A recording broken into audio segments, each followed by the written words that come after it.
Tucker, welcome aboard to the show. So happy to have you on today. Thank you. Good to be I, here. I'm so excited to talk to you. There's no way, first time we've had a lawyer, or I should say, and this cracked me up. I almost fell off the chair. You call yourself a recovering attorney. You Yes. gotta, you gotta explain that. We can't start without going through that. Okay. Well, I started out as a trial attorney and I did it until I just didn't think I could do it any longer.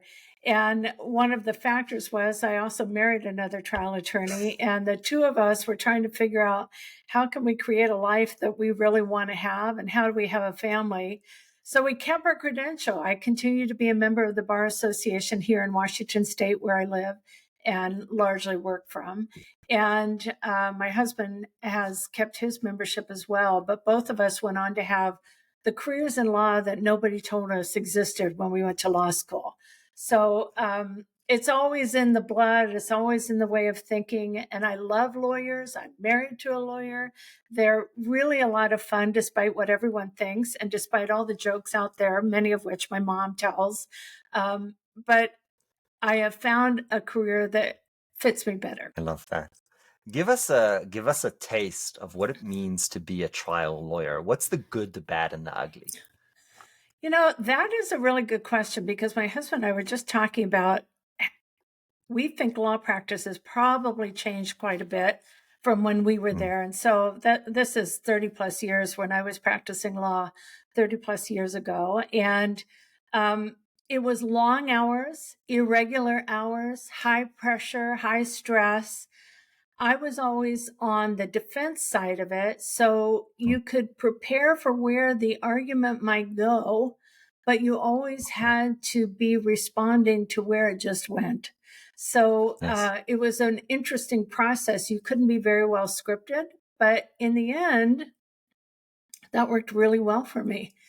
I was able to go in and speak spontaneously but accurately, and I learned a lot through that experience. Did you plan out decision trees before going into trial? I used to imagine a visual of like a neighborhood, like if I was Mm, the paper courier back in the day when people got newspapers, and I knew which houses I would want to hit. I wouldn't necessarily know which direction I was going to go at any one time, but I had my checklist, so to speak. But I mm, like to imagine it as a map. We would say a mind map now. yes. And Yeah. I knew where I was going to put those arguments. I had the arguments ready. I just didn't necessarily know how they were going to come up or when. Yeah, it's such. I think that tool, right, mind map, which is really a decision tree. It's right how you go from one point and all the ways that it can go, all the questions that can happen. If you get to that point, what are all the things that can happen, right? It's such an important tool, both in law and but also in science and technology, and I would Mm. even say negotiations and business. So that's one that I feel lawyers use a lot, but the rest of us kind of underappreciate unless you're a computer science like I am, geek. Um, you decided to make a change a long time ago.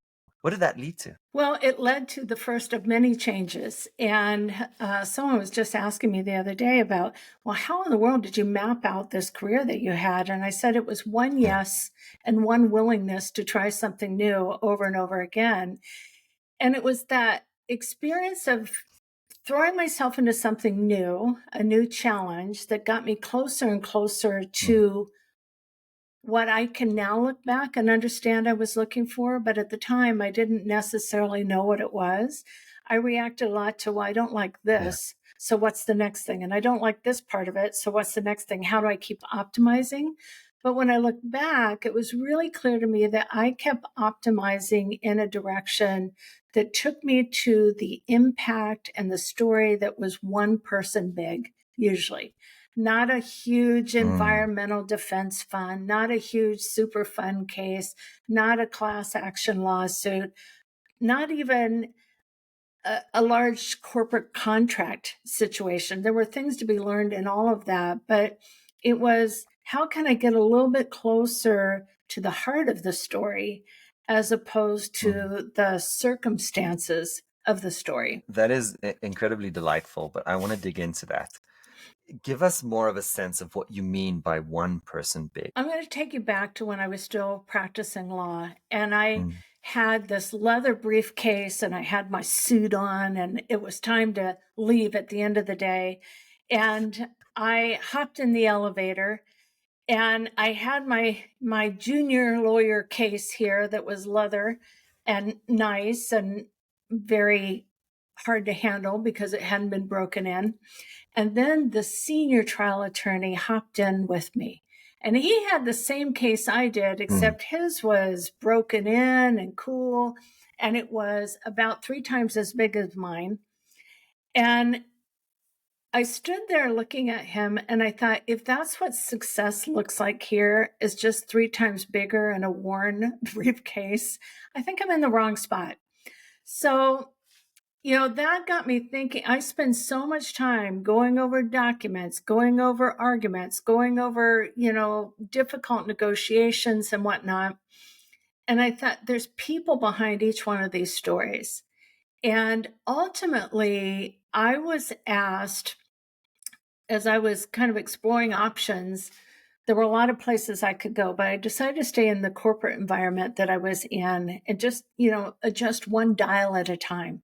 So it wasn't necessarily that everything I was doing was wrong. So I stayed in the company, took another opportunity, worked in risk management, took another opportunity that took me to human resources. And that's where I really found my people, because they were coming saying, I'm suffering in this way. I've been treated this way. I'm challenged with this. I've got a performance issue. And you could sit down and just talk with people about how can we optimize your situation now, was part of optimizing mine. And in this journey, the lessons that you learned from the legal arena, negotiating, understanding the person of one, you wrote a book, and it's called Onward Leadership. Actually, my website is Onward Leadership, and my book is called The First Four Words. The first four words, that's right. Yes. Um, that's correct. Tell us about what brought you to write a book. I've been told by now probably by a dozen people that I need to write my book, which I'm sure. terrifies me, the idea. But how did you do that? When did you make that decision, and how did you make it? And this is incredibly selfish of me to ask. How did you decide the topic and what you truly can write about? I had a feeling there was a hidden agenda in there, except you brought it out into Yeah, the that's light. fair. So no worries, that's good. You know, um, it was a lifelong dream. It was a bucket list thing that I just thought someday I'd like to someday, but I never really had the idea. And it was actually during the pandemic, and I was working a lot with clients and walking a lot throughout my neighborhood while we were in lockdown. And I had a lot of time to really mull over a very consistent challenge that I saw time and time again with my clients. And I started to think, oh my gosh, I've been waiting for you, idea, for all these years. I think you just arrived and I'm going to run with it. So the challenge that I saw with my clients was, and we'd be talking and they'd have a challenge or they needed to talk to somebody and they weren't sure what to do. And so we would strategize. Do you think it would be good to have this conversation? Yes. Are you concerned in any way? No. Do you have a game plan and a schedule for when you'll have this conversation? Yes. It was all so simple conceptually. Yeah. So then they would come back and they would, and I I work feel with like the butt is coming now. yes, but exactly. And I work with high performing senior leaders. So these are people who are not lacking vocabulary in any way. In fact, may have more than they need. And when I would meet with them to say, so how did the conversation go? So we can keep moving forward. Mm. They say it didn't happen. And I'd say, why? You'd agreed, you Oh. accepted. I didn't know what to say. Time and time again, I kept hearing the same thing. I didn't know what to say, which is code for I was really anxious. I didn't know how it would turn out. Mm. Someone told me I didn't have time for the conflict that I knew would ensue. I just didn't want to have it. And the biggest challenge people had was not that they didn't know the words to say, was that they were avoiding too many conversations that they knew in their heart of hearts they needed to say and should say. And they covered up all of their shame and the stigma about it by saying, I just didn't know what to say. Even if we practiced it, they'd come back with that. So as I was hiking around, I thought there's got to be a way to get past that resistance. So the first 4 words, very frequently people will say, what are they? Like there's a magic, there's like a magic set of 4 words. I hate to disappoint your listeners, Ari, but there is no magic script. However, it is a strategy that gets people thinking about the conversation in a different way. And what I found is when people would come to me and say, I didn't know what to say, so I didn't have the conversation. I said, if you could have started that conversation in as few as 4 words, what would you say? And this takes, the idea came to me when I was thinking about this problem, how to break down resistance and make it fun or turn it into a game. I remembered that game, Name That Tune. And there was a part in that game show where contestants would kind of go back and forth saying, well, I could name that tune in 8 notes. And someone else would say 6. And at some point they go, name that tune. Well, that's the first 4 words came directly out of that. That somehow, if we could move ourselves into thinking about the possibility of what might happen, we also want to find out if we're right. That was the hook. So if I could start it in as few as 4 words, let's have a conversation. In fact, I had one guy who said, I just don't think that would work. Give me an example. I said, let's have a conversation. And it was wild. He sat back and he thought, he goes, I think that really would work. That would help me. And I go, it's that simple. So let's go try it It's and that find simple. out what happens. Then you get the dopamine hit, and you get some market research of what kind of phrase is working for you or not. But that seemed to be the key to get people to move off of the fear and the resistance to just open up to the possibility of something new and better happening. And for leaders, it meant talking about issues that were really critical to drive success. Let me back you up here with social psychology research. What we Good. know is that beginnings and endings are salient. Now, what does that mean? That means is that we remember the beginning, we remember the ending. The middle is kind of fuzzy to us. That's how our brain works. That's how psychology works. So that first impression, that 4 first words, it really does set up the tune for the whole conversation. And not only that, what it sets up, it's what you're going to remember from the Yes. conversation in retrospect. And there's abundance of research proving how our brains actually work and all of our psychological biases. It's important. Let's play a game. That. You ready for this? Okay. And what will happen? We'll start counting on our fingers here. I can already sense where this is going. Possibly. We're both going to play. I'm going to give you a scenario. You need to give the first 4 words. You need to give me a scenario. I'm going to give the first 4 words. You want to go first or me? You can go first. Okay. Somebody fucked up. And they made a big mistake at work. We're cutting to the chase here. Okay, all right. We're cutting to the chase here. You need there is a mess that just happened. You need to help to get this person back on track. No firing, nothing like that. Right. But back on track. First 4 words. Let's work on this. We can solve this. Let's refocus. I love it. Now. Yeah, that's a good one.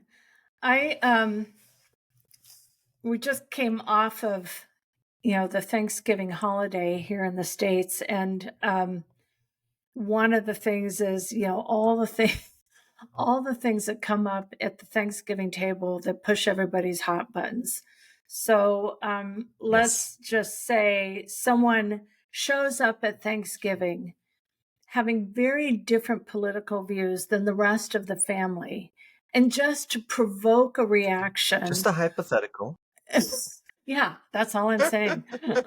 Just to provoke a reaction, has a T-shirt emblazoned with some phrase, and I won't say one, even though one might come to mind, but a phrase that is intended to instigate disruption, not even a conversation. Yeah. Your turn. I love your shirt. Tell me why you decided to wear that. What do Yeah. you what do you deeply care about? Or what are you passionate about?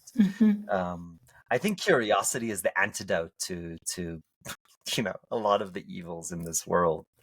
I do too. So I often encourage people to say, please help me understand.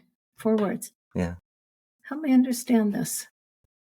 And then Yeah. it's not accusatory, but you could have said, as many people do, please pass the potatoes and just ignore it.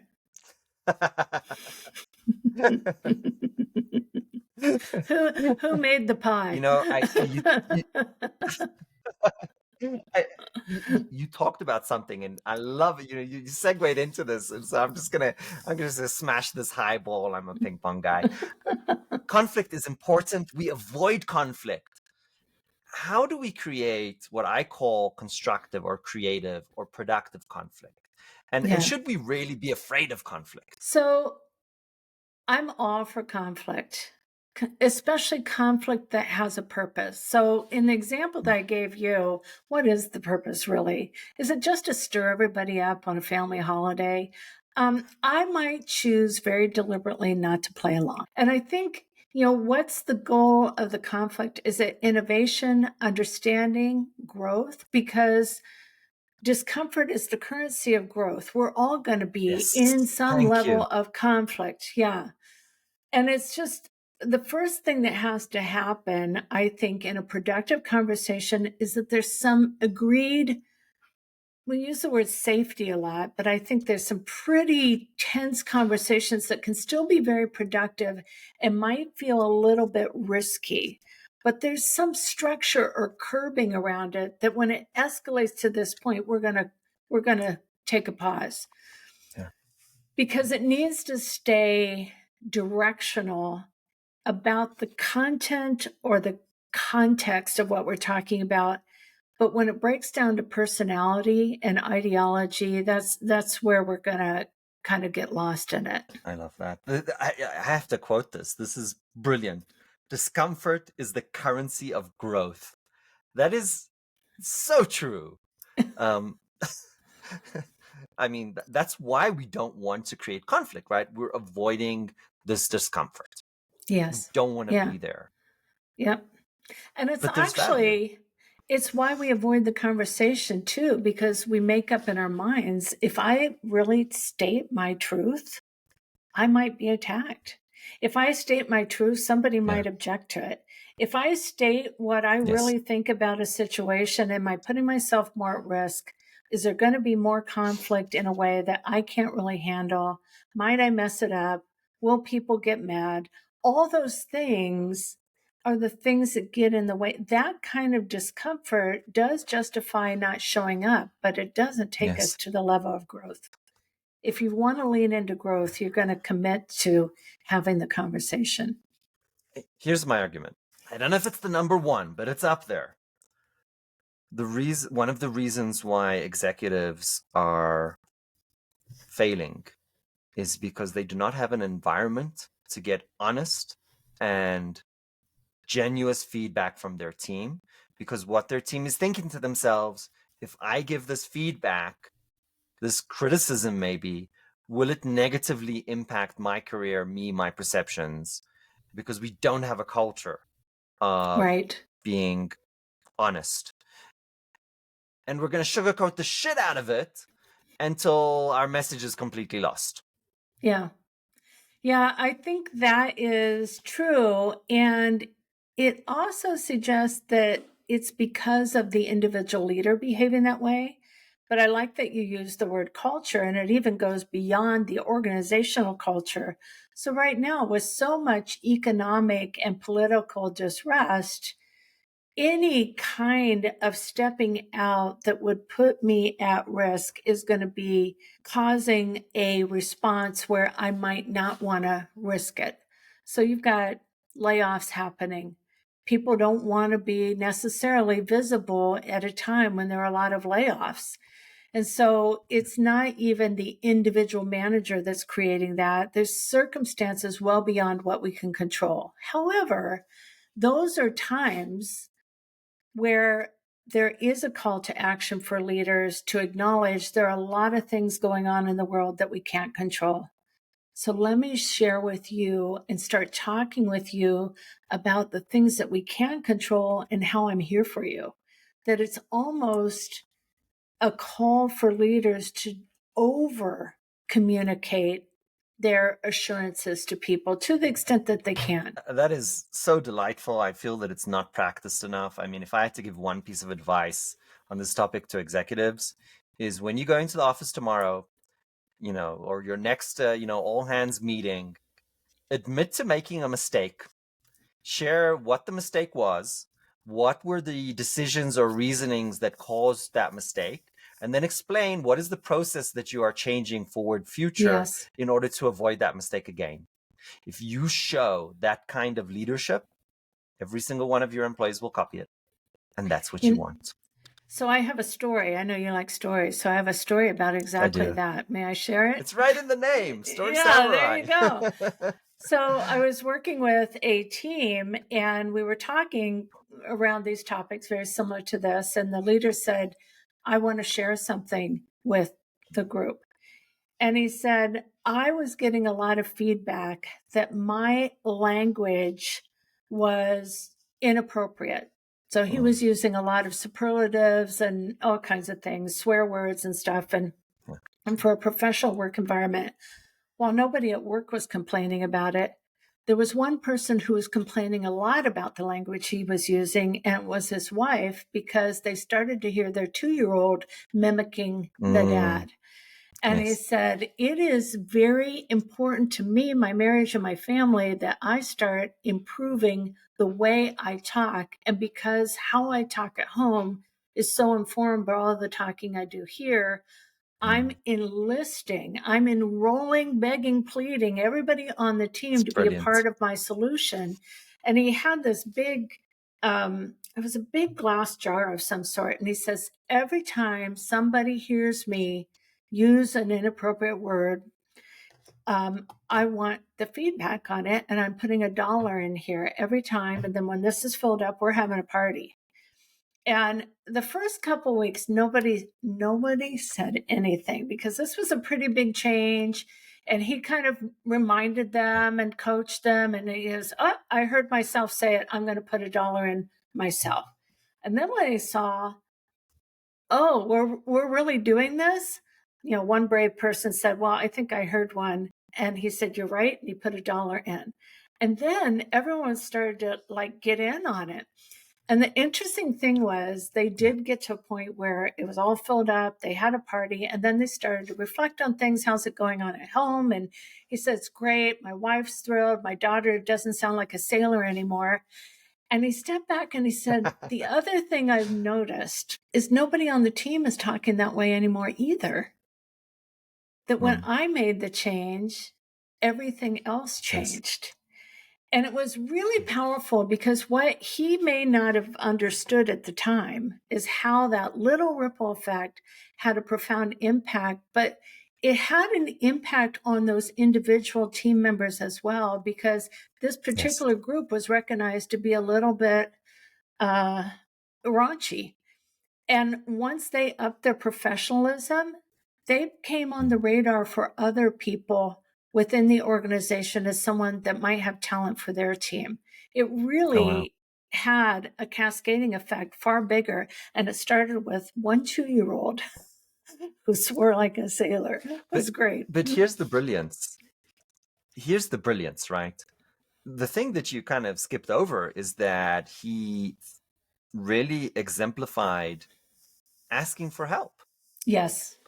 Yeah. That's not an easy thing to do, right? There's just so many things that are beautiful about that story that I absolutely love. Yeah. He asked for help, and he really demonstrated in very specific ways that he was serious about it and there would be no reprisal. Yes. And that's what people fear a lot. Yeah. Beautiful. Just beautiful. There is only one question that is scripted on this show. and it's a hard one.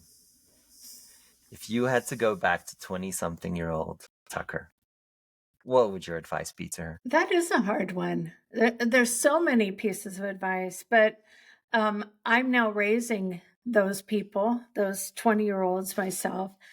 And I think the thing that keeps, don't take it so seriously. It's all going to turn out okay. You can't script it, but you can be there for it. Yes. My mom used to say, "This too shall pass." Yeah, that's good. And Winston Churchill, keep calm and carry on. That'll take you far. Yes, that's right. That's right. Tucker, thank you so much for your time today. Thank This was you. so much fun.